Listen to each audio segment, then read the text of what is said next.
now we start introducing enthalpy. What is enthalpy and how is this related to bond cleavage, and what is bond dissociation energy, BDE, and some heat of reaction dynamics. And we will talk about this thermodynamic profile of the reaction. What do we mean by thermodynamic profile, and how to describe reactions in terms of their thermodynamic profile. And then there is some confusion about the sign for enthalpy change. We will briefly talk about that as well.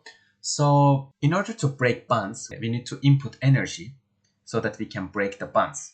This means that specifically the surrounding molecules must transfer some of their kinetic energy to the system. And then here system are the bonds that are breaking. So bonds are breaking, so we need to input some energy. So if you remember, we have talked about this graph that I have introduced in our hydrogen molecule formation. So we have this graph, right? And then so here we have energy in the y-axis and internuclear distance on the x-axis, right? And then energy is decreasing, and then that's the point where we make a bond. So we have these hydrogen atoms that are fully separated from each other, no interaction whatsoever. And as they become closer to each other, some interaction occurs. So we read the graph from the left-hand side, and then at this point we make H2 molecule, like the bond between two hydrogen atoms. And as you can see, the energy for hydrogen molecule is lower than the energy for two separate atoms. So that means in order to go back, in order to break this bond, so we have this is our initial state, and we want to go here. We want to fully separate this. So we need to supply some amount of energy, okay, Q.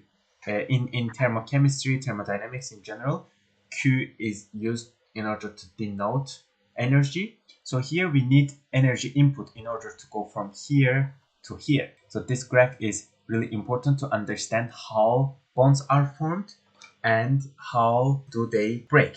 And then where does that energy come from? That just comes from other molecules. It actually is not really important at this point. The important thing is that we need to give in some energy in order to break the bonds. And this enthalpy is just a measurement of this energy exchange.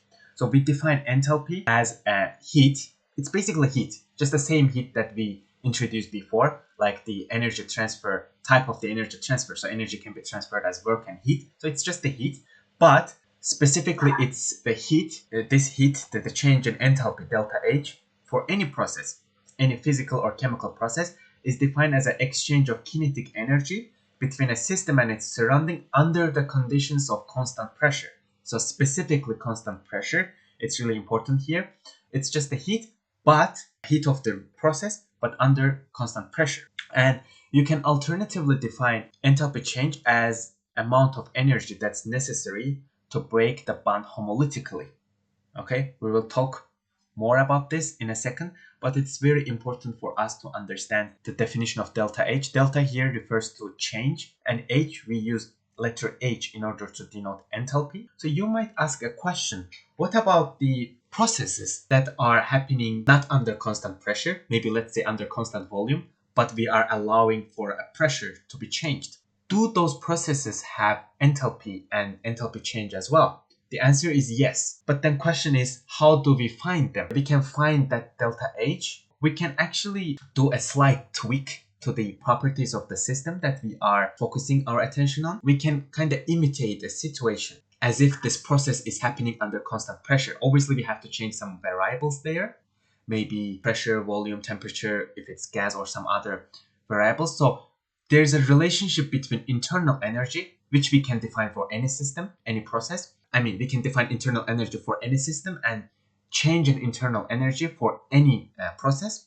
And we can relate that change in internal energy to the change in enthalpy through some terms. So in that way, we can imagine the certain process that's not under constant pressure to be done under constant pressure. And based on that, we can measure its heat. And that heat is going to be equal to change in enthalpy. I hope it's clear. But for now, let's focus on this alternative definition for enthalpy, which is the energy that's required in order to break the bond homolytically.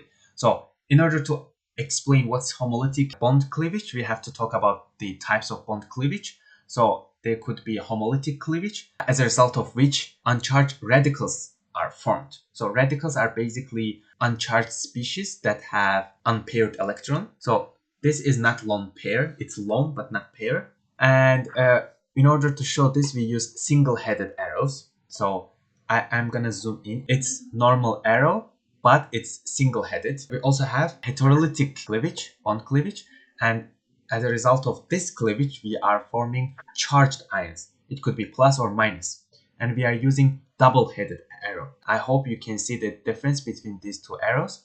We are gonna use this arrow a lot, especially in this session when we explain mechanisms. Curved double-headed arrows are very important in organic chemistry. They are basically used in order to show the movement of pairs of electrons. And we can define this whole organic chemistry, the organic reactions and their mechanisms, as redistribution of electron density. There is some highly dense region in terms of electron density, and there are also some regions that are electron deficient. So electrons are constantly moving around, and we use these double-headed curved arrows in order to represent that motion.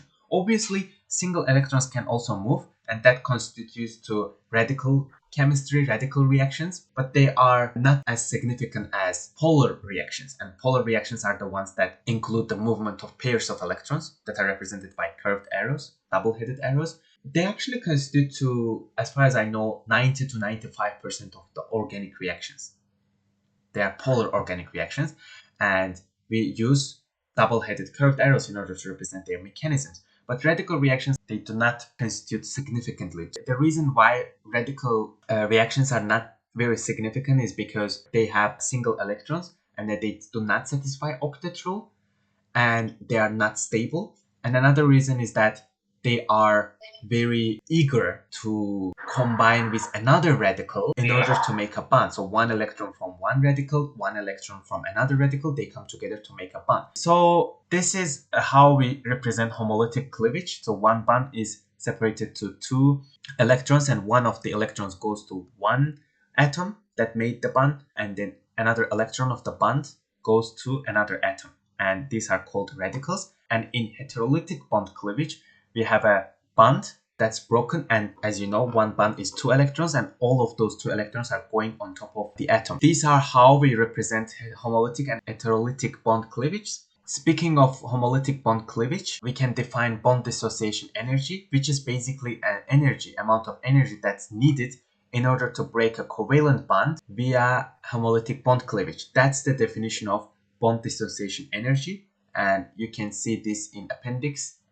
They list bonds, specific types of the bonds, and bond dissociation energy, or in short, you can see this as BDE as well for bonds. So they are actually shown as delta H and some symbol on top of H. We call it note symbol, basically this small circle next to H. So delta here means change and H means enthalpy, and this symbol note refers to the bond dissociation energy measured under standard conditions. So this note denotes standard conditions. And what are standard conditions? Pressure is 1 atm. Compound is in standard state. Standard state here means that whether it's gas or pure liquid or solid. Okay, it's like one of those aggregate states, but every compound has its own standard state. For example, water. A standard state for water is liquid. That's like accepted standard state for that. In 1 atm, water is a liquid. So that's standard state for liquid. Obviously, water can be a gas or solid, but standard state is liquid. Pure water, pure liquid is a standard state for water at 1 atm. So any measurements we are having for that specific standard state at pressure of 1 atm will have a note symbol next to it. It could be enthalpy, entropy, or whatever property that we are talking about. We will have note symbol next to it, just to represent that we are talking about a state of the compound that's standard, and also pressure is 1 atm.